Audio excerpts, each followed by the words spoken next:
couldn't stop. That night, our house burned down. The fire came without warning. My wife and I barely escaped. Everything we owned turned to ash. But one wall remained, charred, blackened, and on it, burned into the plaster, was the image of a cat hanging by its neck.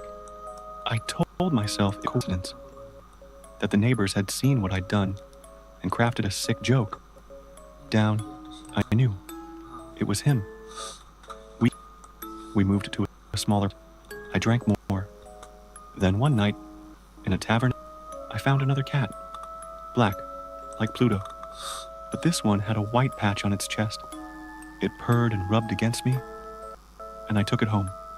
At first, it brought comfort. My wife adored it. But soon, it began to haunt me. That white patch? It grew, changed, took on the shape of a noose. The cat followed me everywhere. It would stare at me as I slept. It would trip me on the stair. I tried to avoid it, but always found me. Hated it.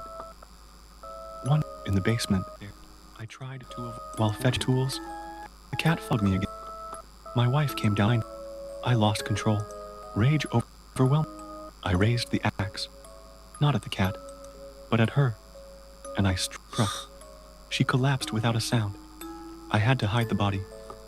Fast, I bricked her into the wall. The night, neatly sealing the space. When I finished, I smiled. I was free. The cat. Days passed. No one suspected a thing. Police came. I showed them around, calm and clever. I even brought them to the basement, tapping the very where she lay. Solid, silent. Then came the sound. A low cry. A muffled, rising wail. From behind the bricks, the officers froze. I turned pale.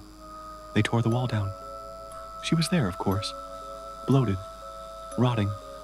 But what chilled my soul wasn't her corpse. It was the cat, perched on her head, eyes glowing in the dark. I had walled it in with her, alive. And now, everyone would know what I had done. My punishment wasn't the noose. It wasn't the trial.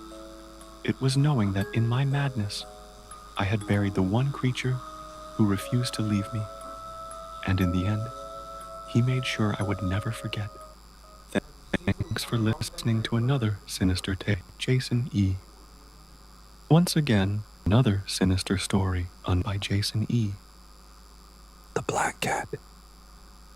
There was a time I was known as a kind man, gentle, fond of animals, especially cats.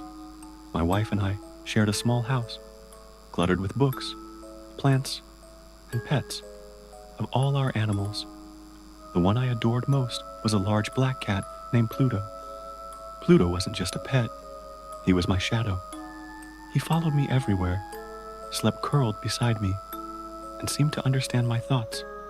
I loved him, until the drinking started. It crept in slowly, like a poison. I began to lose control. My temper grew shorter, my heart colder. I hurt the ones I loved most, including Pluto. One night, in a drunken rage, I grabbed him. He bit me in fear, and I snapped. I gouged out one of his eyes. The next morning, I was horrified. But that horror didn't last. It turned to anger, and then to something worse. Days later, I took a noose and hanged Pluto from the tree in our backyard.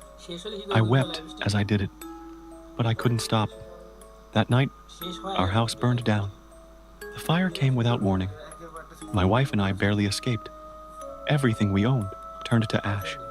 But one wall remained, charred, blackened, and on it, turned into the plaster, was the image of a cat hanging by its neck. I told myself it was a coincidence that the neighbors had seen what I'd done and crafted a sick joke. But deep down, I knew it was him. Weeks passed. We moved to a smaller place. I drank more. Then one night, in a tavern alley, I found another cat, black, like Pluto. This one had a white patch on its chest. It purred against me, and I took her. At first, it brought comfort. My wife adored it, but soon, it began to haunt me. That white pet, it grew, took on the shape of a noose. The cat was everywhere. It would stare at me as I slept. It would trip me on the stair. I tried to avoid it, but it always found me. I hated it.